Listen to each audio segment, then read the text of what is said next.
800. 800? For that scrap? Everyone in that room saw a pile of rust. Everyone except the man who knew what it used to be. That's the same car? 30 days earlier, he called it garbage. Now he couldn't look away. That morning at the Monterey Heritage Auto Auction, no one looked at Keanu Reeves for more than 3 seconds. He arrived in a faded black t-shirt and jeans still carrying faint traces of engine grease under his fingernails, one hand holding a folded event catalog marked in pencil, the other resting on the shoulder of an 8-year-old girl wearing sneakers and a denim jacket too big for her frame, when Keanu raised his paddle and bid $800 on the rusted. Immobile 1969, Dodge Charger shoved into the back corner of the exhibition hall, laughter broke out from the platinum section. Marcus Brennan, founder and CEO of Apex Automotive Restoration, looked directly at him and spoke just loud enough for the entire room to hear. $800 for that pile of garbage? What are you planning to do? Part it out for scrap metal? 30 days later, the entire classic car community in California fell silent. Don't look away, because what Keanu did with that car will make you question everything you thought you knew. About a man in a black t-shirt and work boots. The Monterey Heritage Auto Auction was the kind of event that wore its wealth without apology. Held every spring at the Carmel Convention Center, on the northern edge of Monterey County, it drew collectors, investment groups, and automotive historians from 11 states. The hall smelled of polished leather and imported cologne. Men in tailored blazers sipped champagne near cordoned-off VIP zones. Women in designer heels moved between lots with tablets, tracking bid histories in real time. At the front of the room, 2 auctioneers in matching navy suits kept the energy controlled and professional. The way people manage things when everyone present understands the value of patience backed by capital. Keanu stood near the side corridor, not in the platinum section. He had a folding chair available, but wasn't using it. Sophie sat on a wooden stool beside him, her small hands holding her own copy of the catalog, which she had been marking with a purple pen since they arrived 2 hours earlier. She pointed at a 1961 Corvette being rolled past on a motorized platform. "That one has a crack running through the left taillight," she said quietly. "Good eye," Keanu said. He wasn't here for the Corvette. He wasn't here for the 1965 Shelby Cobra that sold for $73,000 in the 4th lot, or the Jaguar E-Type that drew a standing ovation when the winning bid hit $96,000. Keanu had come for the last item on the program, Lot 31. He had circled it in pencil 4 days earlier when he first read the catalog description online, and his hand had been steady when he did it. The auctioneer's voice grew noticeably less enthusiastic as the floor crew pushed Lot 31 into position. The car came in on a flatbed trailer rather than under its own power because it had no power left to offer. The 1969 Dodge Charger RT had been sitting in a storage facility outside Bakersfield for an estimated 19 years. Its factory paint had peeled away in long strips, exposing patches of gray primer and bare metal underneath. The front bumper was detached on one side and hung at a severe angle. The windshield had a spiderweb fracture that ran from the lower left corner all the way to the upper right edge. The interior, what was visible through the dirty glass, had been partially consumed by time and neglect, and what looked like water damage from a roof leak no one had bothered to repair. The auctioneer ran through the vehicle condition report in a monotone cadence, the way someone reads a grocery list for items no one asked them to buy. Several people in the front rows stood and stretched their legs. Few moved toward the refreshment area near the exit. Daniel Cross, seated 2 chairs to the left of Marcus Brennan in the platinum section, leaned over and whispered something that made Marcus smirk. Marcus glanced at the Charger on the platform for maybe 2 seconds, then looked back at his phone and tapped something into the screen without interest. Keanu looked at the car and did not look away. The opening bid was $300. The hall was quiet. The auctioneer repeated the figure, and the silence continued. Then Keanu raised his paddle. 800, he said. The auctioneer paused mid-gesture. Sir, the opening bid is 300. You can start there if you prefer. 800, Keanu said again, his voice even and unhurried. Sophie reached up and tugged on the hem of his shirt. Did we get it, Dad? Daniel Cross laughed first. Not a quiet laugh, but the kind designed to invite other people to join in the amusement. A few of them did, and then Marcus Brennan, without turning his head all the way toward Keanu, spoke the line that would follow him for the next 37 days. $800 for that pile of garbage. What are you planning to do? Part it out for scrap metal. The laughter in the platinum section was not mean in the schoolyard sense.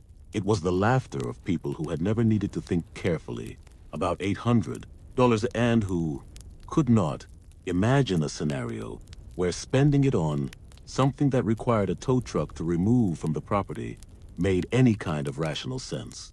It was dismissal dressed as entertainment. Keanu did not look at Marcus. He looked at Sophie, who had not fully understood the laughter, but had understood the tone, and had looked up at her father's face to see how he was reacting. His face remained calm and still, so she stayed calm too. She trusted his face more than she trusted the room. The gavel came down. Keanu Reeves was the new owner of the 1969 Dodge Charger RT, Lot 31, for $800. 9 years earlier, Keanu had been the lead design engineer at ArcLight Custom Motors, one of the most respected custom motorcycle and automotive fabrication shops on the West Coast. The company's client list included private collectors whose cars appeared in magazines, a national automotive museum that called twice a year for consultation, and 3 international auction houses that requested ArcLight's technical documentation to support authenticity claims on vehicles worth 7 figures. Keanu had started there at 24 as a junior fabricator and had risen to head the engineering division before his 32nd birthday. His colleagues called him the blueprint, not because he was rigid, but because he could look at a chassis for 90 seconds and map out the entire restoration process in his head before he touched a wrench. He left on a Thursday in April, 5 years before the Monterey auction. His partner, Elena Vasquez, had been killed in a car accident on Highway 101 outside San Luis Obispo on a Saturday morning when Sophie was 3 years old. For 14 months after that, Keanu kept working, kept driving the 3 hours to the ArcLight facility in Oakland, kept coming home after dark to a daughter who needed a father who was fully present, and getting a version of him that was mostly functional and occasionally hollow. It was Sophie who made the decision, in the way that children make decisions, without knowing they are making them, by needing more of him than the highway could spare. He found a position at a smaller garage on the west side of Santa Barbara. The work was honest and straightforward. He fixed what needed fixing, fabricated what needed fabricating, charged fairly, and came home in time to make dinner and help with homework. His reputation in California's tight classic car restoration community was quiet but solid. People who knew the industry knew his name. People who didn't know the industry looked at his garage and saw a mechanic in a black t-shirt. That was usually the end of the assessment. The night after the auction, after Sophie was asleep, Keanu pulled a small wooden box from the top shelf of his bedroom closet. She knew the box was there and had been told not to open it without him. Inside was a photograph printed on heavy paper that had softened at the edges with age. It showed a man in his late 20s, standing beside a car in front of a garage, somewhere flat and dry, Arizona from the look of the landscape. The car in the photograph was a Dodge Charger RT. The paint, even in the faded color of the old print, had the quality of something that absorbed light rather than reflected it. Something deep and deliberate and unmistakably orange. The man standing beside it had his hand on the roof and was squinting slightly into the sun. He looked like someone who had earned something and was still getting used to having it. The man was Michael Donovan, a stunt coordinator Keanu had worked with on 3 different film projects between 2006 and 2011. Michael had been more than a colleague. He had been a mentor in the specific way that people become mentors when they teach you things that matter outside the scope of a job title. how to weld a frame correctly, how to read an engine's condition from the sound it made when it turned over, how to build something with your hands and trust that the work would hold. Michael had died in 2018 from complications following surgery that was supposed to be routine. He had been 61 years old. The Charger in the photograph was the car he had owned since 1973, the car he had driven to work on film sets for 30 years, the car his family had sold 6 months after his death because none of them knew how to maintain it, and the storage fees were becoming a burden they couldn't justify. Keanu had been carrying the documentation that went with the photograph for 2 years. Tous, the original title with Michael's signature in blue ink, the build sheet with the factory specifications, the window sticker with the paint code printed in faded black type. The paint code read Hemi Orange. The vehicle identification number on those documents matched the number on the frame of Lot 31 at the Monterey auction. He had confirmed the match from the catalog listing before he drove to Carmel. He had known what he was going there to buy before he walked through the door. This was not a random Charger. Michael had spoken of it rarely, and only in the specific way that people speak about the things they no longer have but wish they did, briefly and with a shift in the eyes, before changing the subject. He had never said he regretted selling it. He had never had to. Sophie stirred in the hallway outside the bedroom. She had gotten up for a glass of water and found her father sitting at the kitchen table with an old photograph and several yellow documents spread across the surface. "Is that the car?" she asked. "That's the car. Is it Uncle Mike's car?" It was a long time ago. Keanu set the photograph down carefully. "I'm going to make it right again." She considered this with the full seriousness of an 8-year-old who had been taught that mechanical problems had mechanical solutions. "Can you fix it, though?" It looked really broken. "Everything's fixable," he said. "You just have to know where to start." The next morning, a flatbed tow truck delivered the Charger to Keanu's garage on Chapala Street. A few neighbors paused on the sidewalk to watch the unloading process. The car looked worse in daylight, the peeling paint more extensive than it had appeared under the auction hall spotlights. The chrome trim oxidized to a dull gray. The rear quarter panel warped along the seam. Nathan Cole pulled up in his truck 23 minutes later. Nathan was 41, built wide through the shoulders, and had worked alongside Keanu at ArcLight for 4 years before Keanu left.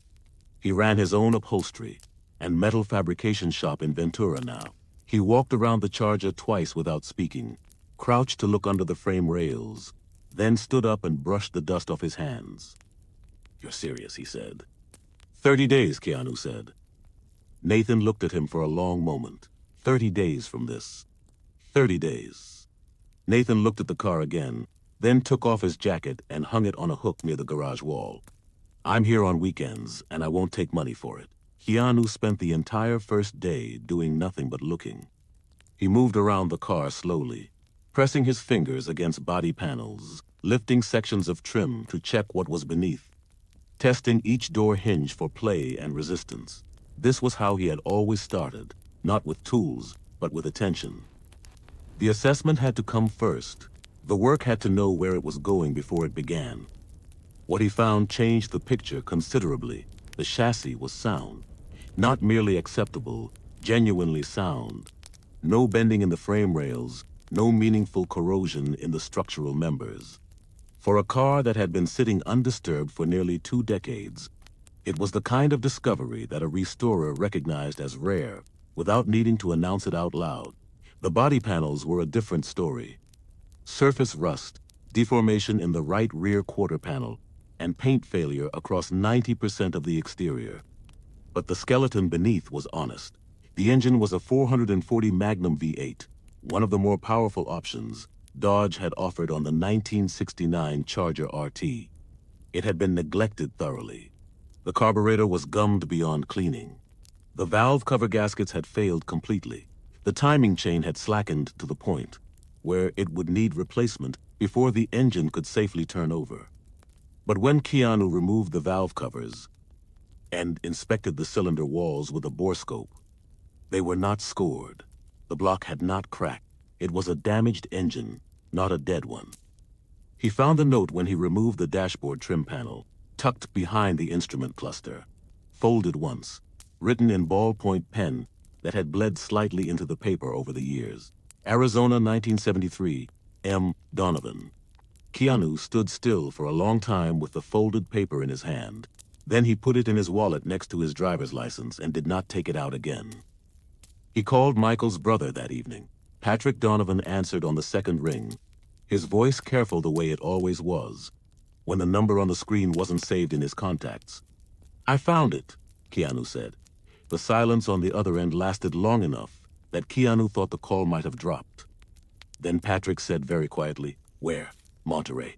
Bakersfield before that. I don't know the whole path, but it's here now." Another silence. "Is it bad?" "It's bad," Keanu said, "but it's all there." Sophie had fallen asleep on the couch in the living room by the time he finished the call. He carried her to bed, set her down carefully, and stood in the doorway for a moment looking at her, the small, steady rise and fall of her breathing, the purple pen still held loosely in one hand. He went back to the kitchen and wrote out the schedule on a legal pad in blue ink.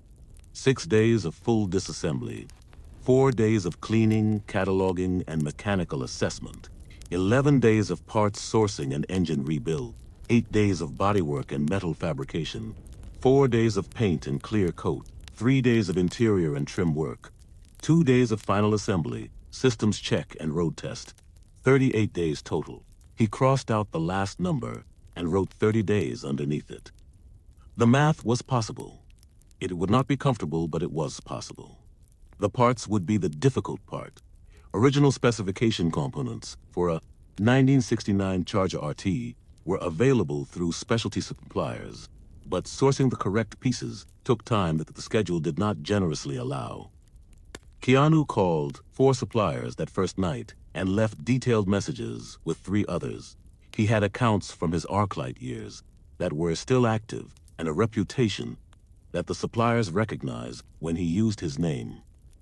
By the end of the 3rd day, he had commitments for the engine components he needed: pistons, camshaft, valve train hardware, crankshaft bearings, and a delivery window he could work within if nothing went wrong with the freight logistics. On the 7th day, he drove to Baxter Auto Supply on the north side of Santa Barbara to source gaskets and a carburetor rebuild kit.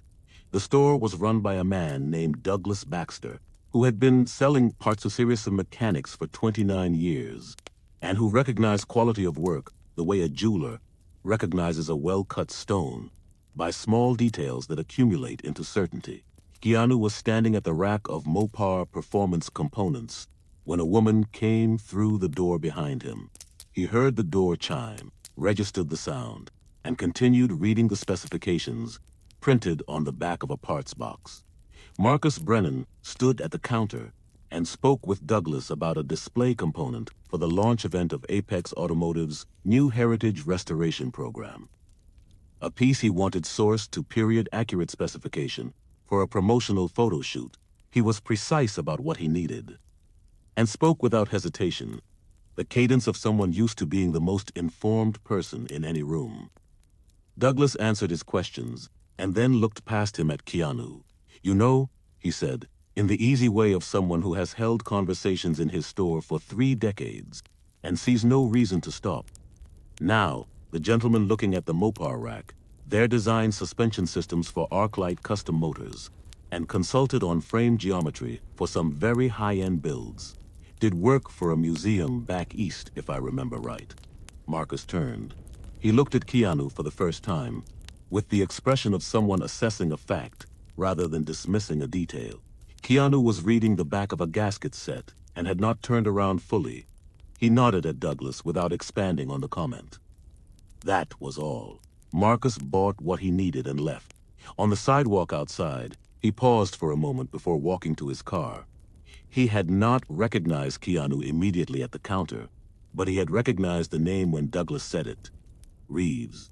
He had heard that name once before, at an industry conference 3 years ago. In a conversation about the engineering documentation required for a custom build that had sold at auction for just under $2 million. The work had been attributed to a fabricator named Reeves from ArcLight Custom Motors.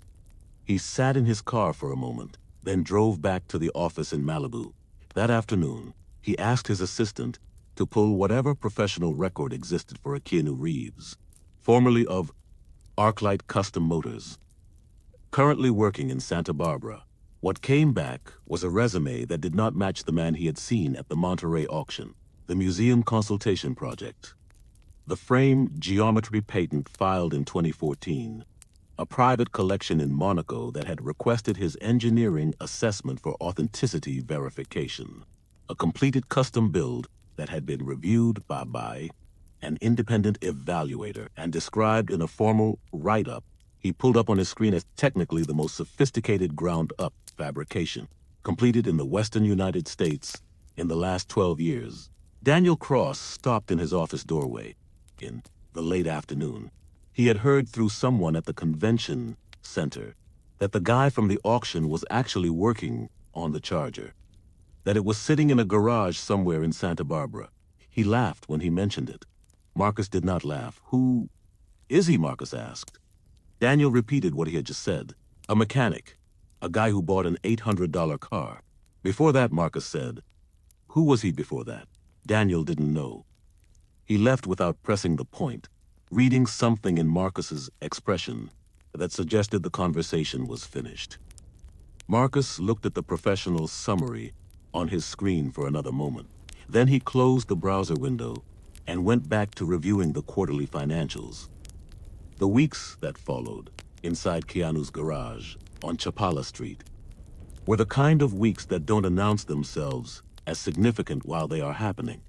They were made of early mornings and late nights, and the particular silence of a man doing a thing he knows how to do very well without an audience. Sophie came to the garage after school each afternoon and did her homework on a folding table near the rear wall, occasionally looking up to ask the name of a component or to offer an observation that she delivered with complete seriousness. "The door panel color is wrong," she said on a Wednesday evening during the second week, holding a paint chip she had found on the floor next to the passenger door. "What color do you think it should be?" Keanu asked, without looking up from the carburetor he was disassembling. "Orange," she said, "like in Uncle Mike's picture. Darker orange like a sunset, but more red." He looked at her. "That's exactly right." The paint was the problem he had anticipated most. Hemi orange, the factory color, listed on Michael Donovan's original build sheet, had been a Dodge option for model years 1969 through 1971.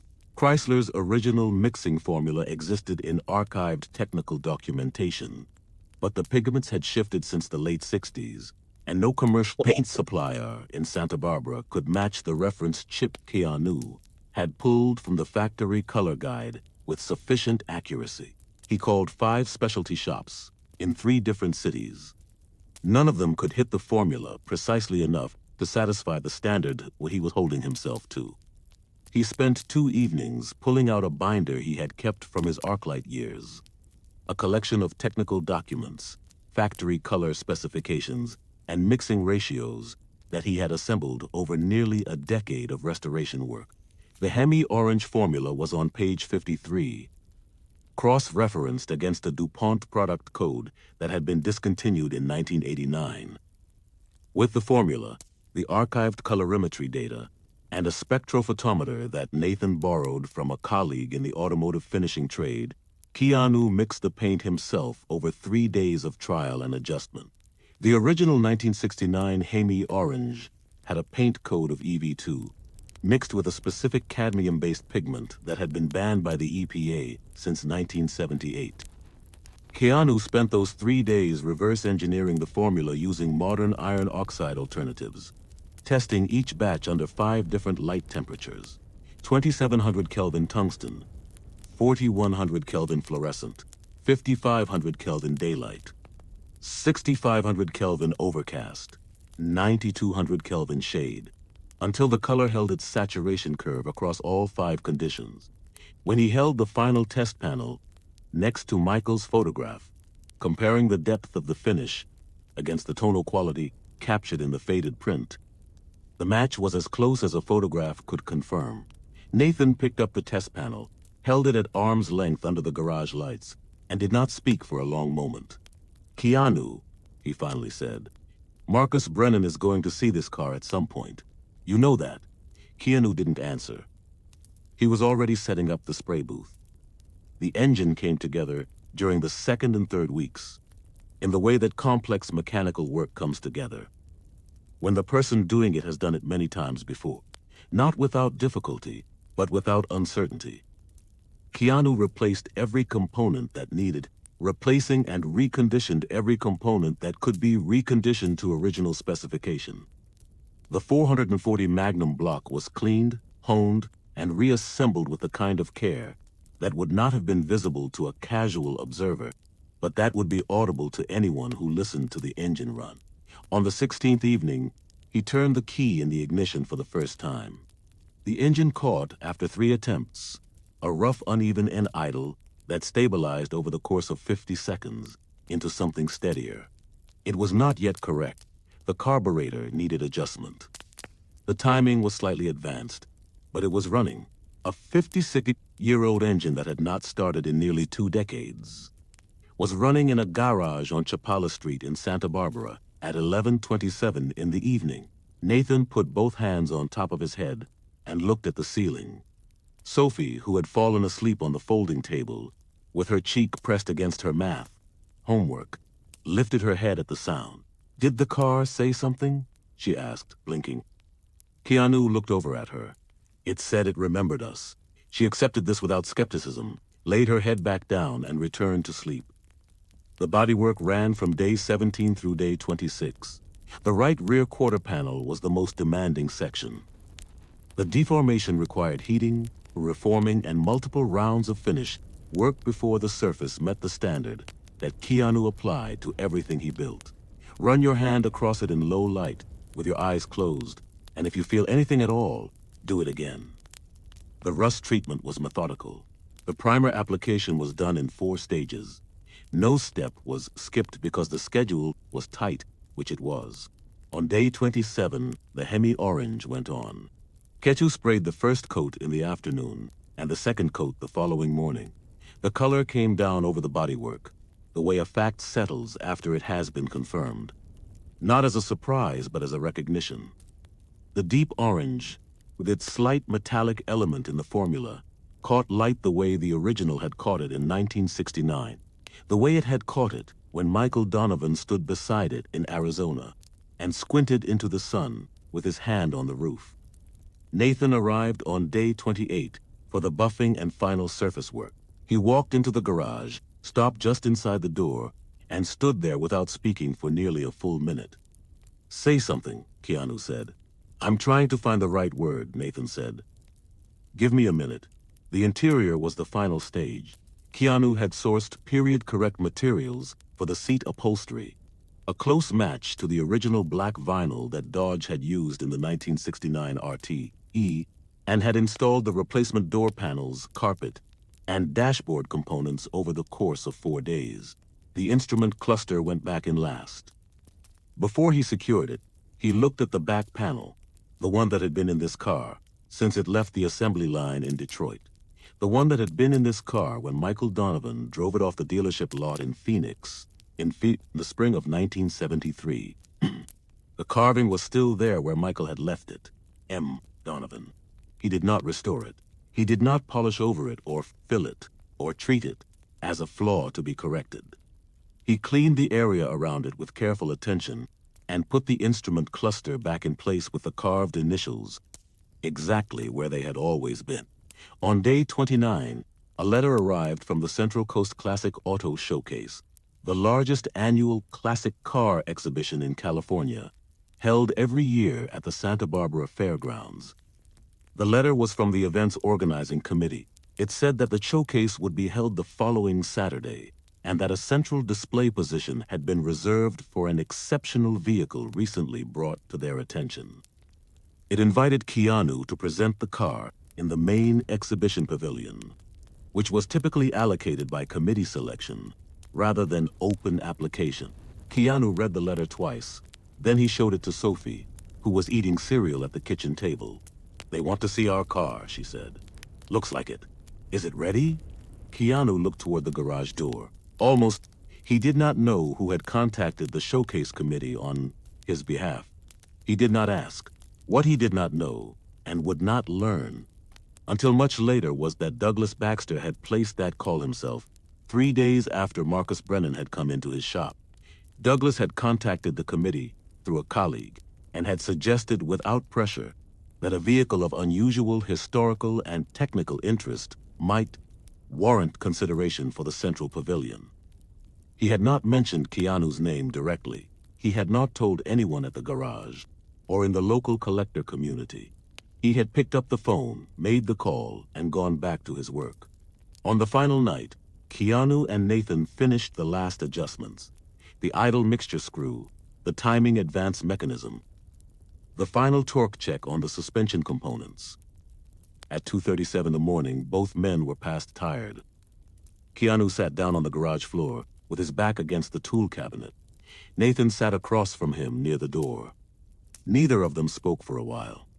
The Charger stood in the center of the garage under the overhead lights. The Hemi-orange, paint holding the light with the same unhurried depth it had held in 1969.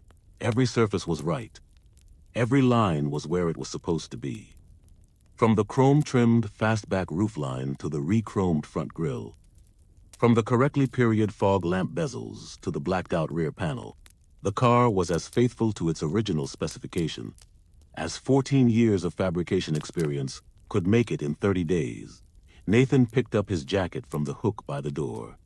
He stood looking at the car for a long moment before he put it on. 30 days, he said. From $800 worth of scrap. Keanu, do you understand what you've done here? Keanu looked at the car. He looked at the photograph of Michael Donovan that he had taped to the garage wall 4 weeks earlier, still there, slightly curled at one corner. I brought it home, he said. He carried Sophie to bed an hour later. She had woken when the garage light went off and had asked in the fog of interrupted sleep whether the car was finished. All done, he said. We're going to show it tomorrow. Good, she said, and was asleep again before he set her down. The Saturday morning arrived clear and dry, with the kind of May light that is useful to photographers and kind to paint finishes. The Santa Barbara Fairgrounds occupied 11 acres on the western edge of the city, and by 8 in the morning, the grounds were already arranged with more than 90 vehicles. Sports cars, touring cars, pre-war roadsters, muscle cars from the 60s and 70s, all presented on clean asphalt under white canopy frames. Keanu drove the Charger from Chapala Street to the fairgrounds himself. This was the first time the car had moved, under its own power on a public road, since before Sophie was born. The 440 Magnum V8 sounded the way it was built to sound, a low, unhurried authority that other drivers noticed when they passed, turning their heads at intersections or slowing briefly to look. Sophie sat in the passenger seat in her denim jacket, with her hair pulled back in a ponytail, holding the 1973 photograph in her lap with both hands. It's the loudest car on the road, she said. It's a big engine, Keanu said. I like it, she said. The event staff at the entrance directed Keanu to the Central Pavilion, a position at the exact geometric center of the fairgrounds, where the walkways from all 4 entry gates converged. He had not been told in advance that this was where he was going. He pulled in and turned off the engine, and in the moment of silence after the motor stopped, a man standing 30 feet away turned to look at the car. Then the man next to him turned. Within 3 minutes, there were 18 people in a loose semicircle around the Charger without anyone having organized them. Sophie got out of the car and stood next to the front fender, holding the photograph. An older collector, a man in his late 60s, named Raymond Caldwell, who had been attending the showcase for 16 of its 19 years, and who had visited the ArcLight Custom Motors facility twice when Keanu was running engineering there, walked up and looked at the car with the quiet, thorough attention of someone who has looked at a great many cars and has learned to distinguish between the ones that have been made to look good and the ones that have been made right. He crouched at the rear quarter panel. He stood and walked to the front. He opened the hood and stood looking at the engine bay for a long time. Then he straightened up, looked at Keanu, and extended his hand. "Keanu Reeves," he said. "I wondered what you were doing with yourself." He paused. "Now I know." A reporter from the Santa Barbara Independent was on the grounds covering the showcase for the weekend arts section. She had received a tip the day before from someone in the collector community that a notable vehicle might be on display. One with a connection to a story that had been circulating in automotive circles since the Monterey auction. She found the charger by following the congregation of people. She took photographs and then stood next to Sophie, who was explaining the car's history to a boy about her age, with the authority of someone who had heard the facts stated precisely and had retained them precisely. "This was my Uncle Mike's car," Sophie said. "He bought it in 1973. My dad found it and fixed it. It took 30 days. The color is called Hemi Orange." The boy nodded seriously. "What's Hemi mean?" Sophie considered this. "It means the engine is really big," she said. Marcus Brennan arrived at the showcase at 11:17, later than he had planned. He came in the capacity of Apex Automotive Restoration's executive representative. The company was a platinum sponsor of the event, and he moved through the grounds with his assistant and 2 members of his marketing team. He had attended the showcase 5 times before. He knew what the vehicles typically looked like, how the crowds typically distributed themselves, what the energy of the event typically felt like. The central pavilion was not typical today. From 60 yards out, he could see the crowd, larger and more concentrated than any other cluster on the fairgrounds, arranged around a single vehicle. He moved toward it. The crowd parted naturally. As he approached, the way crowds part for someone who carries themselves with executive certainty. Then the crowd parted enough for him to see the car. The Hemi Orange stopped him, not the color itself, though the color was extraordinary in the late morning light, exactly the depth and saturation that the 1969 specification intended, and that most modern attempts at the formula failed to reach. What stopped him was the whole of it, the proportions of the fastback roofline against the restored body, the chrome replated and gleaming with the clarity of something new. The engine bay he could see through the open hood, the 440 Magnum block, sitting clean and precise, as though it had been assembled yesterday, rather than rebuilt in a garage 30 days ago. He had seen the car at Monterey. He remembered exactly what it had looked like: the peeling paint, the cracked windshield, the bumper hanging at a severe angle, the general appearance of something that had given up. What stood in front of him now occupied the same physical space in his understanding, but was otherwise a completely different object. Not restored. Returned. Returned to something it had been with complete technical fidelity by someone who knew what he was doing to a degree. Marcus had not paused to consider when he saw him at Monterey in a black t-shirt with a child on his shoulders. Daniel Cross was standing to his left. He had seen the car and then seen Keanu standing near it, and he had not said anything since. Marcus walked forward through the remaining space between himself and the car. Keanu saw him from about 12 steps away. He did not move away. He did not change his expression or posture. He simply stood and waited, the way he had waited when the gavel came down at Monterey. Marcus stopped in front of the hood. He looked at the car from the nose to the tail. A slow, complete look that took the measure of everything. Then he looked at Keanu. "How long?" he said. 30 days. From the car at Monterey. Yes, there was a pause. Sophie moved closer to her father, looking up at Marcus with frank, uncomplicated curiosity.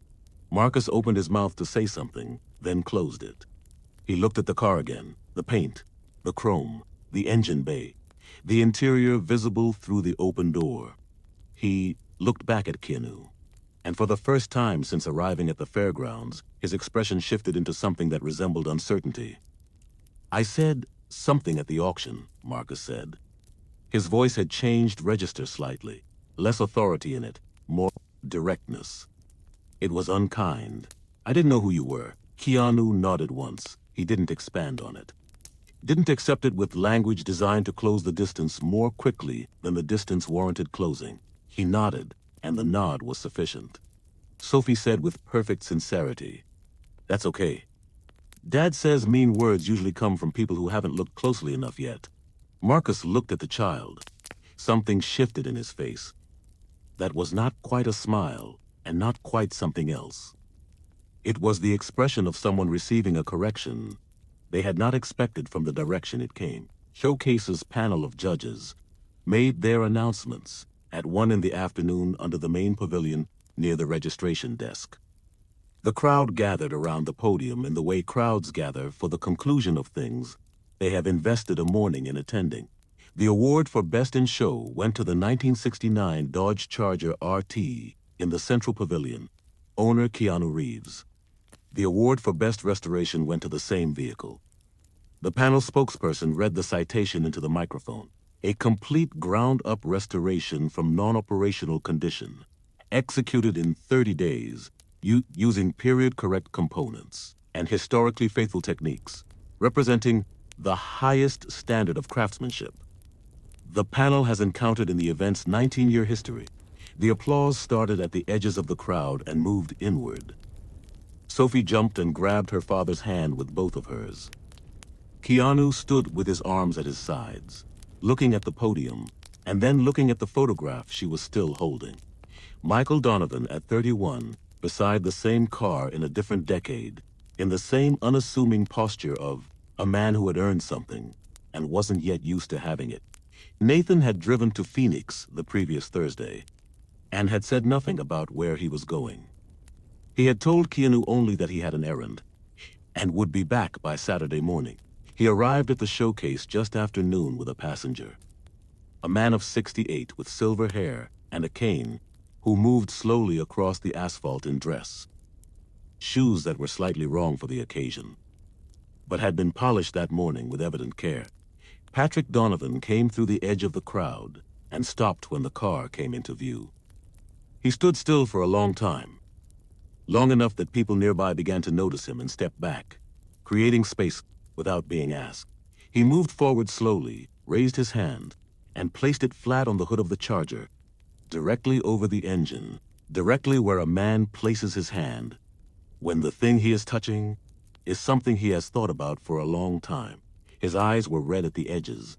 Sophie ran to him and wrapped her arms around his waist. "Uncle Patrick, that's Uncle Mike's car. Dad fixed it. It took 30 days. Patrick Donovan held Sophie with one arm and kept his other hand on the hood of the car. He could not speak for a moment. When he could, what he said was quiet enough that only the people immediately surrounding him heard it. "I know, sweetheart," he said. "I know." Keanu stood beside Patrick and said nothing. There was nothing that required saying. The car was there. The three of them were there. That was the complete statement. Marcus watched from a respectful distance. His assistant started to say something, and he raised one hand slightly. A quiet signal that meant not now. He watched Patrick Donovan's hand on the hood of the car. He watched Keanu standing beside the man with his daughter between them. And for the first time, since arriving at the fairgrounds, Marcus Brennan understood with complete clarity that he had made an error in judgment at Monterey that went beyond rudeness. He had looked at a man and a car and had seen only what was visible on the surface, and in doing so had missed the entire substance of what was actually there. 3 hours later, after the formal presentations were finished and the crowd had thinned to the steady drift of people who stay until the end of events out of genuine interest, a video surfaced online.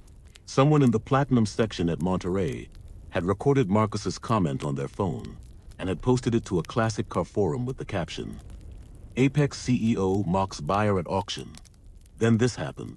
The video included footage from the Santa Barbara showcase, showing the completed Charger and Keanu accepting the Best in Show award. Within 6 hours, the video had been shared 43,000 times across 3 platforms. By Sunday evening, 5 former clients of Apex Automotive Restoration had posted detailed accounts on social media describing instances where Marcus or his staff had dismissed their concerns, overcharged for work, or delivered vehicles with quality issues that required correction by other shops. One client, a collector in Newport Beach, posted invoices showing that Apex had charged $73,000 for a restoration that an independent evaluator later assessed as incomplete and below industry standard. The hashtag Apex Accountability began trending in automotive restoration circles. By Monday afternoon, the California Bureau of Automotive Repair had opened an investigation into Apex Automotive Restoration, following multiple consumer complaints filed over the previous 18 months that had accumulated without triggering a formal review until the social media attention brought them to the attention of a compliance officer. By Tuesday, 3 corporate sponsors had quietly withdrawn their partnership agreements with Apex, including the presenting spa arrangement with the Pebble Beach Concours d'Elegance, the most prestigious classic car exhibition in North America. On Wednesday morning, the board of directors at Apex Automotive Restoration convened an emergency meeting. Marcus Brennan was asked to explain the scope of the company's liabilities and the nature of the client complaints that had surfaced. He was asked whether he had personally overseen the quality control processes that were now being questioned by the state regulatory agency. He was asked why the company's reputation, which had taken 8 years to build, was now at risk of material damage because of a comment he had made at an auction and a pattern of business practices that appeared to prioritize revenue over craftsmanship. Marcus responded that he stood by the company's work and that the social media reaction was a distortion of context driven by people who did not understand the economics of high-end restoration. He said that the complaints were from clients who had unrealistic expectations and that the regulatory investigation would find no meaningful violations. He said that the comment at Monterey had been taken out of context and that he had apologized personally to Keanu Reeves at the Santa Barbara showcase, which was true, though the apology had been incomplete and motivated more by shock than genuine reflection. The board thanked him for his time and asked him to step out of the room. 17 minutes later, they asked him to return. They informed him that his role as CEO would be transitioning to an advisory position effective immediately, and that operational leadership would be assumed by the company's COO, while the board conducted a comprehensive review of client relations and quality assurance protocols. Marcus asked if this was a termination. The board chair said it was a restructuring in the best interest of the company's long-term viability. Marcus said he understood, which was the only thing he could say in that moment, though it was not clear whether he actually did. That evening, Marcus Brennan posted a statement on his personal social media account. The statement said that he remained proud of the work Apex had done for its clients and that he looked forward to supporting the company's continued success in an advisory capacity. The statement did not mention Keanu Reeves. It did not mention the Monterey auction. It did not acknowledge the client complaints or the regulatory investigation. It did not include an apology beyond the one he had already delivered in person at the fairgrounds. The statement received 462 comments, most of them critical, before Marcus disabled comments and set the account to private. 6 months later, the Central Coast Classic Auto Showcase held its 20th annual event at the Santa Barbara Fairgrounds. Keanu Reeves was invited to serve as a guest judge. He declined, citing work commitments, but he attended the event with Sophie and brought the Charger, which he parked in the Central Pavilion not as a display vehicle, but as a car he had driven there, because it was Saturday, and the weather was good, and Sophie had asked if they could take Uncle Mike's car. Apex Automotive Restoration did not sponsor the event that year. The company had reduced its staff by 40% and had relocated to a smaller facility in Riverside, following the conclusion of the state investigation, which had resulted in a formal citation and a requirement to implement new quality control procedures subject to annual review. Marcus Brennan had resigned from his advisory position 4 months earlier and had started a consulting practice that he described in professional directories, specializing in automotive business strategy. He did not attend the showcase. Nathan Cole opened a second location of his fabrication shop in Santa Barbara, operating out of a building 3 blocks from Keanu's garage on Chapala Street.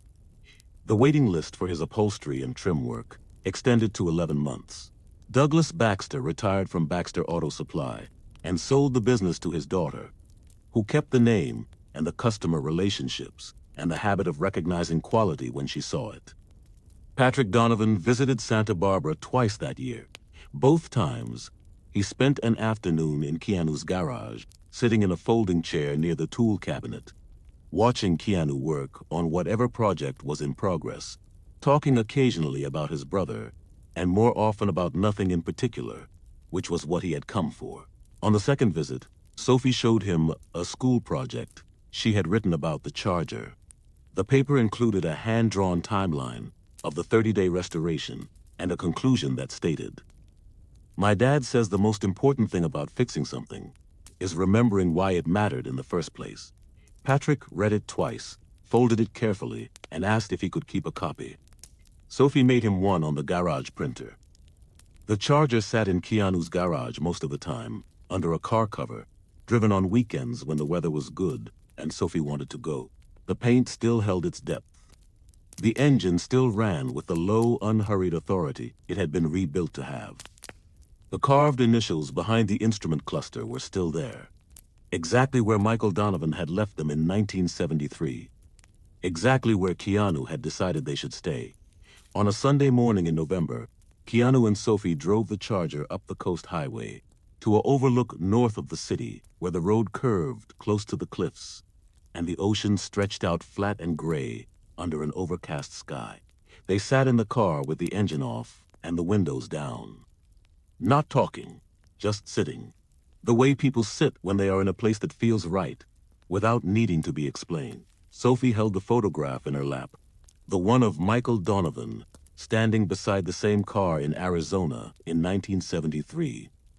She looked at the photograph, and then looked at the dashboard in front of her, and then looked at her father. "Do you think Uncle Mike knows we fixed his car?" she asked. Keanu looked out at the ocean for a moment. "I think he does," he said. Sophie nodded. That seemed like the right answer. They sat for a while longer, then Keanu started the engine, and they drove home. The 440 Magnum V8 running steady and strong beneath them, the sound of it filling the space between the cliffs and the ocean and the sky, a sound that had existed in 1973 and existed now and would exist as long as someone who knew how to listen was there to hear.